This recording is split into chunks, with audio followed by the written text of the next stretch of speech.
Hey everyone, there was 5 games on the NHL schedule today, and there was some surprises, and the Leafs are currently, I'm not done recording all the games yet, but the Leafs are currently getting absolutely pounded by the Vegas Golden Knights, so let's cover it all, and let's recap all the games. Up first, we got the Ottawa Senators taking on the Chicago Blackhawks. The Senators, I predicted them to win, and they did, 4-3 in overtime. Brady Tkachuk, David Perron, Tim Stützle got the overtime winner goal, and Josh Norris. They were the 4 goal scorers for the Ottawa Senators in this game. Ryan Donato, he's having a very good run of games right now, and he is making it kind of seem like, hey, Chicago, I'm playing very good right now, and please trade me because that actually might be able to benefit you guys in the long run. Teuvo Teravainen also got a goal in this game. Smith also added the 3rd goal for the Chicago Blackhawks in this game. Tim Stützle, he is currently on a 13-game point streak. He is absolutely lights out for the Ottawa Senators right now. The Senators, they have been struggling a little bit, but at the same time, Tim Stützle, he has 19 points in the past 13 games. What a stud. Like I just mentioned, the Ottawa Senators, they had lost 6 of their past 7 games, and now they finally are back in the win column. They are now in the second wildcard spot, tied with the New York Rangers due to the Rangers losing in overtime today. And yeah, the Senators, they gotta keep this train a-chugging. Speaking of the New York Rangers, let's move on to that game. The Rangers, they lose 3-2 to the Washington Capitals.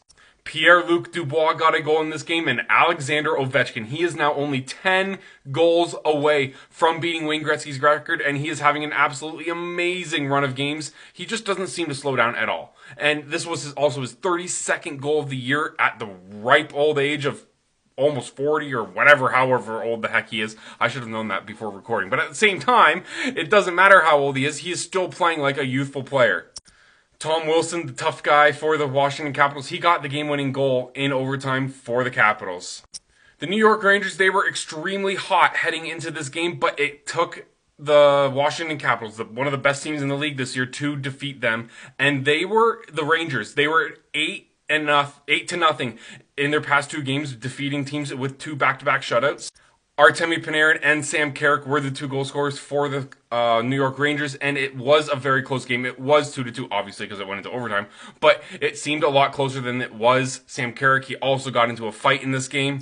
The Capitals, they had lost 3 games before winning their game previous to this one, and now they're on a 2-game winning streak, so they just need to keep this going as well, because yeah, they were not looking good whatsoever heading back into the season after the Four Nations face-off. So let's hope this continues for the Capitals and they keep playing well.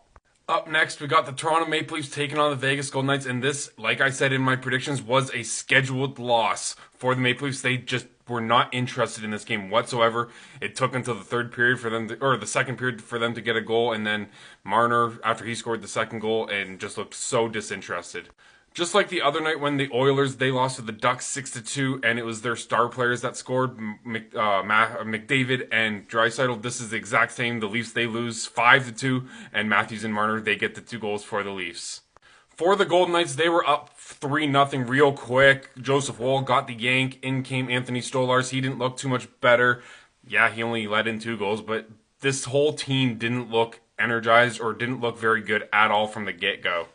For the Golden Knights, Tomas Hertl, Brett Howden, Jack Eichel, Noah Hanifin, and Tanner Pearson were the goal scorers in this game. Brett Howden, he got it in a little bit of a tangled match with, I think it was Oliver Ekman-Larsson. It was a pretty physical game.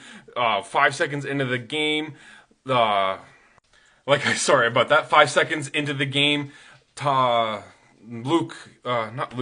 can't think of the guy's name right now, Matthew Nyes and Zach Whitecloud got into a fight. Whitecloud, he gave Nyes a concussion earlier in the season on a dirty hit that didn't even get penalized, so hopefully that ended that little thing, and it was nice to see Nyes. He could throw some knuckles pretty good, and it was just a fun little thing to see. Our next game is the St. Louis Blues taking on the LA Kings in LA, where the Blues, they win 3-2 in a shootout. For the LA Kings, Quentin Byfield, he got a goal in this game, as well as former Toronto Maple Leaf Trevor Moore, but it wasn't good enough for the Kings. They only stay like 2 or so points ahead of the Flames in the division, so that's going to get very interesting. But the St. Louis Blues winning this game get very close to that second wildcard spot that the Flames are in, so it could be a lot of leapfrogging in these last 19-20 games of the season. Jake Neighbors and Robert Thomas got the 2 regulation goals for the St. Louis Blues, and Robert Thomas, he got the winner in the shootout. Last but not least, we got the Nucks taking on the Ducks. The Vancouver Canucks taking on the Anaheim Ducks. We got Jake DeBrusk scoring for the Vancouver Canucks. His poster was replaced. Jake DeBrusk replaced JT Miller on the side of the arena, which is a big step forward for the Vancouver Canucks. Teddy Bluger, he also scored in this game for the Vancouver Canucks. Connor Soucy as well for the Vancouver Canucks. The only 2 goals, the first goal of the game did come for the Anaheim Ducks. It was Colin Gallo. That was his 2nd game in a row with a goal as well. Brandon Dumoulin, the other goal for the Anaheim Ducks. This game got a little out of hand at the end too with 5 seconds left. Trevor Zegras and Connor Garland, they fought. Yes, they did. Like, what in the world was going on? They must have had some words exchanged, and those are two very... Garland is a very small player, and Zegras is a smaller player, but at the same time, it's like, those are just 2 guys that never fight, and it was very interesting to see. Alright, that is it for the recaps for March 5th, 2025. Hope you guys enjoyed this one. Let me know who you think's going to win the cup at the end of the year. Let's just say that. And trade deadline is on Friday. I'm going to be online talking about what's going on in the trade world, so hope to see you on that one, and we will talk to you later. Bye!